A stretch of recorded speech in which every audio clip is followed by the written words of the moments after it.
Hi Gemini, this is Jov. Welcome po sa ating channel. By the way, Gemini, this is your Timeless Gabay Tarot reading. Gamitin ang reading na ito bilang gabay lamang. Tandaan Gemini, ito po ay general reading.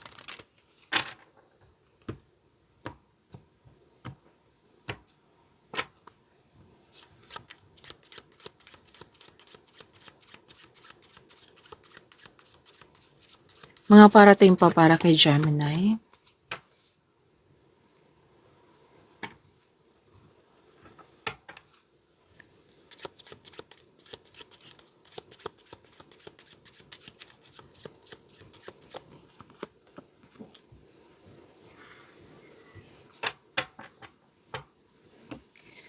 Gemini, may usapin dito tungkol sa lakad, mahalagang lakad. Pwedeng adventure to, pwedeng bakasyon, pwedeng new journey po ito. At sabi na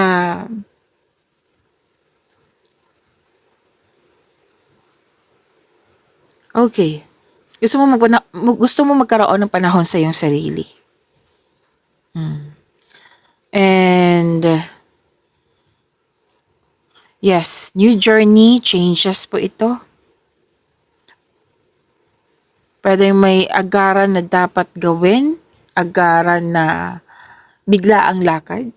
Pwede.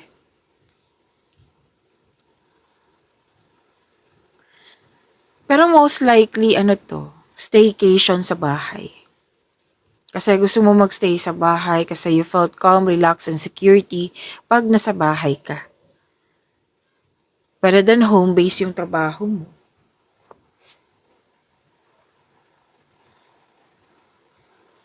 May bagong simula, may bagong project na nag-start kayo ngayon kung kailan nyo ito napanood.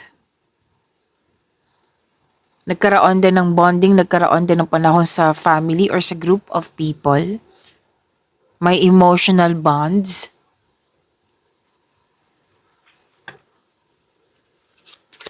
Some of you umuwi sa bahay. Yan. Staycation nga.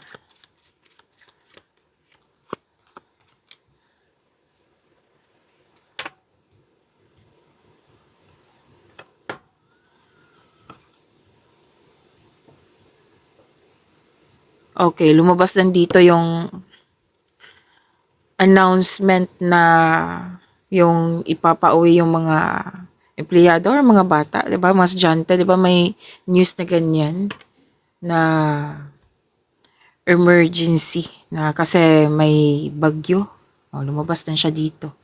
Napauwiin sa bahay. Biglaan na announcement na kailangan gawin. Kasi nga emergency.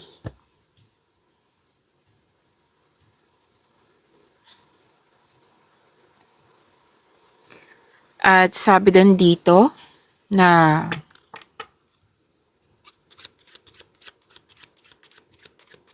may hinihintay ka. Umaasa, naghihintay. Umaasa, naghihintay. Umaasa na magkaroon siya ng positive outcome. May nagsabi sa akin ngayon na yung mga ginagawa mo na sana'y magkaroon siya ng positive outcome, positive result. Yan. You're believing in a positive outcome.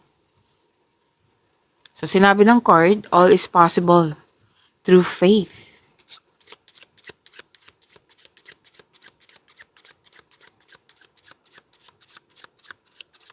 Pinagdasal mo nga na sana maganda ang resulta.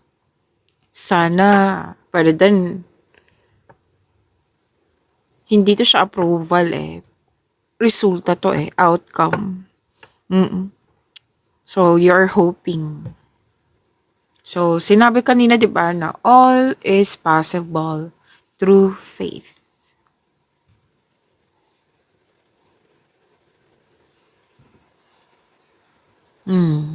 Happiness.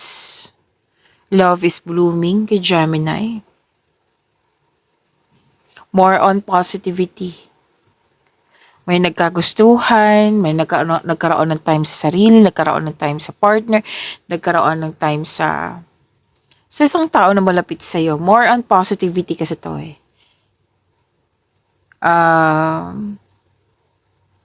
Emotional situation involving feelings. So may romance, ligawan nga. Tapos may ano dito, iniisip, usapin, oo, tungkol sa mahal na mahal mo. Pwedeng sa isang tao, pwedeng sa isang bagay na alagang-alaga mo.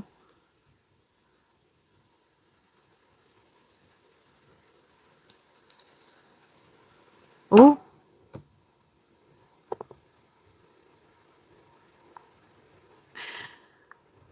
someone is spying on you, Gemini. May nagmamasid, nag-observe sa'yo. May usapin dito tungkol sa sama ng loob. Inggit. Third person. Third person na nangingialam. Selos kasi ang nangingibabaw dito. Pwedeng pinag-usapan nyo na na-recall mo yung mga nakaraan. Oo. Tapos, excuse me, ingat lang po ha. Kasi, may nakita ko ditong selos na kung anong naasa sa'yo, gusto niya meron din siya. Kung ano yung achievement mo or yung meron sa'yo talaga, gusto niyang meron siya. Wanting that which is not yours. Ganun. Envy. So, may usapin na ganyan. Envy. So, nag-observe. Ingat na lang din sa mahilig magmanipula dyan. Baka ginugulo niya yung ideas mo, desisyon, plano. Or may gusto siyang kunin sa'yo, ingat na lang. Okay? Kasi merong selos akong nakikita dito.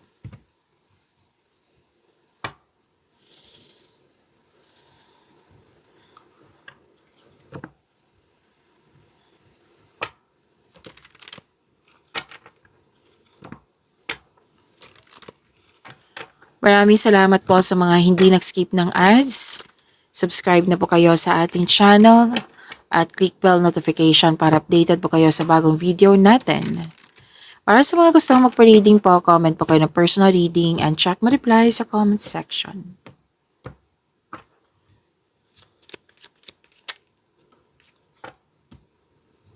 Kapal natin ha, kasi nakahubad, hindi siya pwede dito. Don't you worry. I-reading natin yan, Gemini.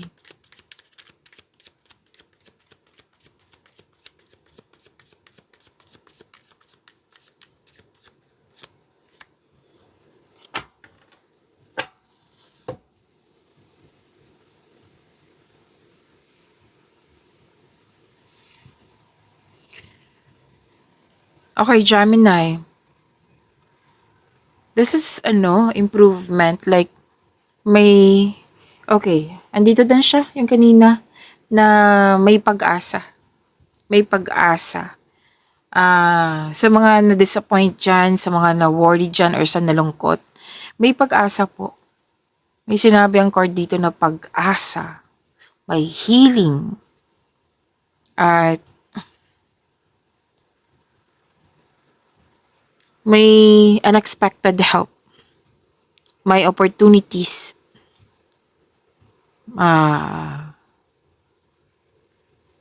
So have faith. Sinabi din dito kanina na have faith in the universe. Listen to yourself. Trust your intuition. Have faith and trust the universe. Yan. So magkakaroon ng healing. May pag-asa ka madama. Maging positibo at gumawa ng paraan. So kailangan ng aksyon dito. This card ay nag-o-offer ng hope and guidance kung nahihirapan ka ngayon. So, have faith that your luck is about to change for the better.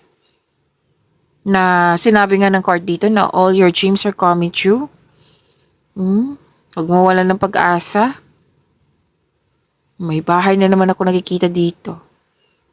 And the other day, correct me if I'm wrong ha, na gusto mo magbumili ng property or magpapaayos ng bahay. Andito na naman siya oh. Pero this time, nag-iisip ka ng mga style dito ng bahay or nag-general cleaning, nagpalit ng mga bedsheet. Pwede, kasi nagpaganda sa kwarto, sa bahay yan. And you're in a process of healing, so this is good. And harmony, magkakaisa. Kalma. Kalma ang energy. Yes, and if this is about money, sabi ng card dito na this is money luck. L-U-C-K. Kung may nawala sa'yo, may babalik. Pwedeng, nagkaroon ng loss of opportunity, yan. Or, naging disbalance yung money the other day. Ngayon, magiging okay na. May mga chances na binigay sa'yo. Kailangan lang po talaga ng kilos. Okay? Kailangan po ng kilos and some of you, nag-iisip dito ng negosyo, kung ano ang negosyo. Ang sagot ng card nyo dito, magagamit nyo po yung hidden talent nyo. Pag-isipan nyo yan. Tapos some of you, naka-receive ng awards, compliment, fame, sikat kayo. Yan. And ang ganda kasi ang sinabi ng card din dito, you're healing from the past and feeling hopeful for the future. So nag-clarify po siya kanina dito sa tarot cards.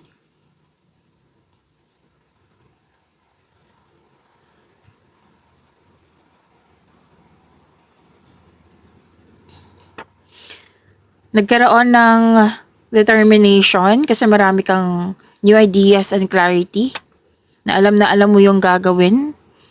Oo na, which is good kasi ni-require dito sa isang card mo na kailangan ng action para may sakatuparan to kasi binigay ang tools from the universe, diba? Binigay sa iyo chances, tools, kailangan ng action para may sakatuparan to. So, etong dalawang card na ito, bibigyan mo siya ng action. Bibigyan mo siya ng action na before ka gumawa ng action, nakikita ko dito na gumagawa ka ng konkretong plano. Yes. Bago gumawa ng action. Ang ganda nito, ang ganda ng blessings niyo po kasi ideas. Alam niyo, gusto ko talaga yung ideas na yan. Kasi andyan yung lahat Andyan na yung solusyon sa inyong problema, sagot sa inyong mga katanungan, ideas na makapagbigay ng kaunlaran sa iyo, na makatulong talaga sa iyo. So, these two cards, sinabi dito na tinulungan ka ng universe, kailangan lang po ng action para nga maayos or maisakatuparan tong concern mo or gagawin mo. Okay? Para magkaroon ng resulta, action pa ay kailangan.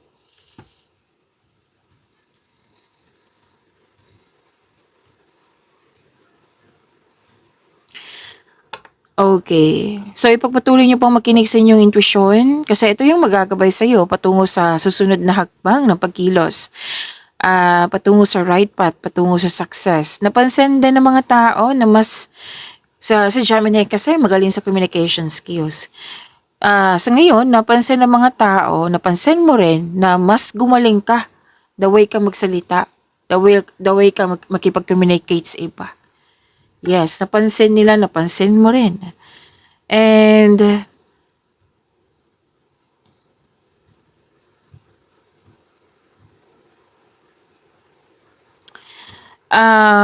okay. Nagkaroon kasi ng alinlangan dito mag-invest. Pwede sa buhay pag-ibig or sa investment for sa career and money ito. Oo. Basta nagkaroon ng hesitation. So, increase your confidence kung may hesitation. Pero kung Gemini, kung 'di ba sinabi kanina dito na gagawa ka ng konkretong plano bago bigyan ng aksyon. Kung magkakaroon ka niyan ng konkretong plano, mawawala tong nakikita kong hesitation dito. Okay? So, galingan nyo sa paggawa ng konkretong plano. At magkakaroon din ng masinsinang pag-uusap sa isang tao. So, may dalawang card dito na kasi you want growth, you want changes. Kasi energy to, di ba? Pwede sa love and romance, personal life, career and money.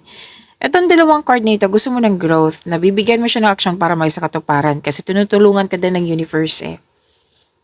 Dalawang card mismo nagsabi dito na go signal. So, ito na yung panahon na bibigyan mo siya ng action. Kung ano man yung balak mong gawin.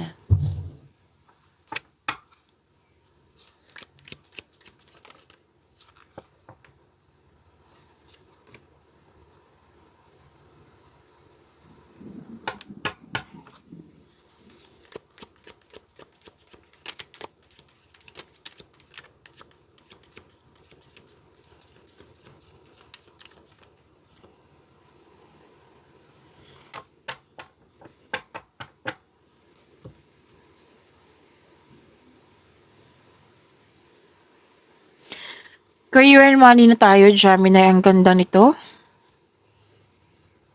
Kasi naka-receive ka. Naka-receive ka ng... Ito ay ano, yung pagiging productive mo sa araw-araw. Tapos, sa pagkakaroon ng recognition, naka-receive ka ng malaking pera. Yes, hindi lang siya recognition, kundi malaking pera talaga ang nakikita ko dito. Naka-receive. Kumbaga, namunga, nag-harvest ka, naka-receive ka ng money. Pwedeng return investment to. Basta resulta to sa inyong mga ginagawa. Opo. So, ang ganda diba? So, claim nyo po, naka-receive kayo ng malaking pera. Abundance and success ang nakikita ko dito, Gemini. At, yes, pwede din unexpected opportunities, pwede din job opportunity na makapagbigay sa'yo ng malaking pera. Pwede din mas malaki pa sa sweldo mo ngayon. Yan.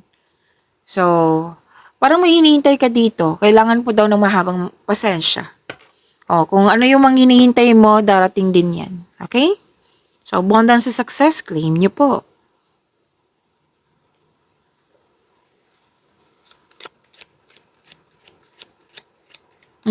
Dalawang card kasi nagsabi dito na opportunities, job opportunity.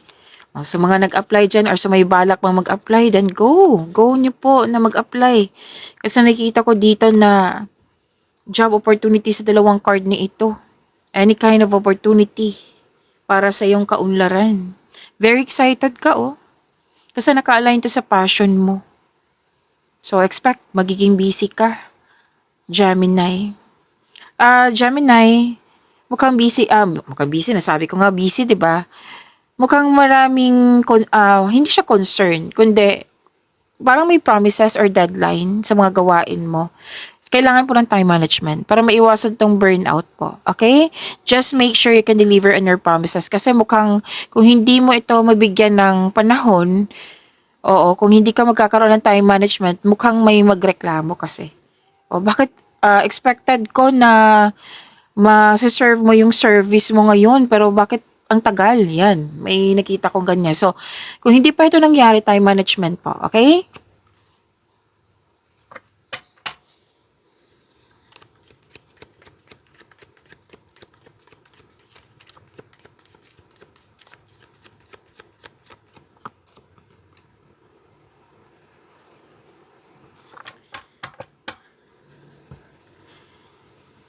Gemini, sa love life, self-love, partnership, and romance tayo. Gemini, marami kayong February video reading ha. Hanapin nyo lang po dito sa channel natin. At huwag niyong kalimutan na mag-subscribe sa channel natin at click yung bell notification para updated po kayo sa reading natin.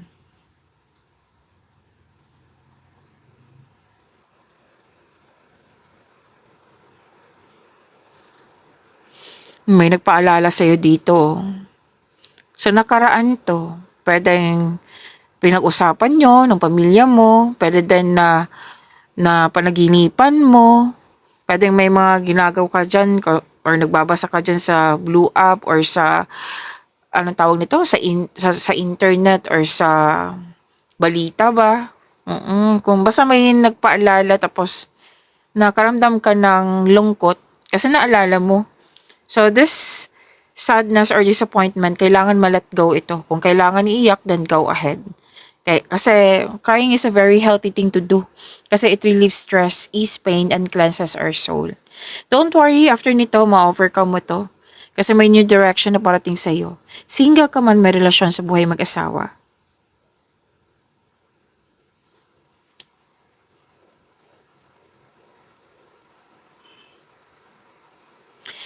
Gemini, single ka man, may relasyon sa buhay mag-asawa. Nakikita ko kasi dito na hard worker ka.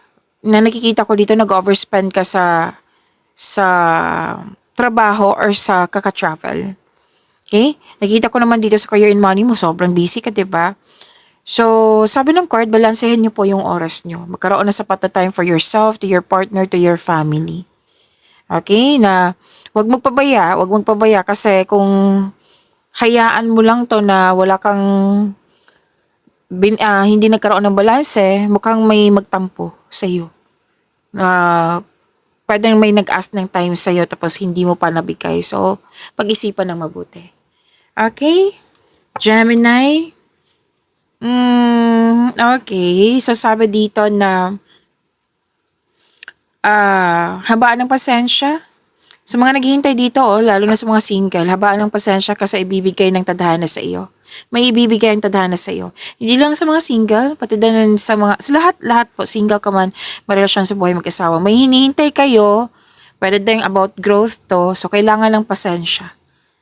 So sa mga single, ibibigay ng tadhana sa iyo yung kailangan mo lang magkaroon ng trust and have faith. Kung ano man yung hinihintay niya sa mga relasyon dyan sa buhay mag-asawa, kung ano man yung iniisip mo ngayon, ibibigay yan ng universe. Basta, trust and have faith. Patuloy mo lang yung alagaan yung sarili mo, yung connection mo sa kapwa mo, yung relasyon. Okay? Pagyamanin niyo po yung blessings sa binigay sa inyo. Gemini, see you tomorrow. Maraming salamat po.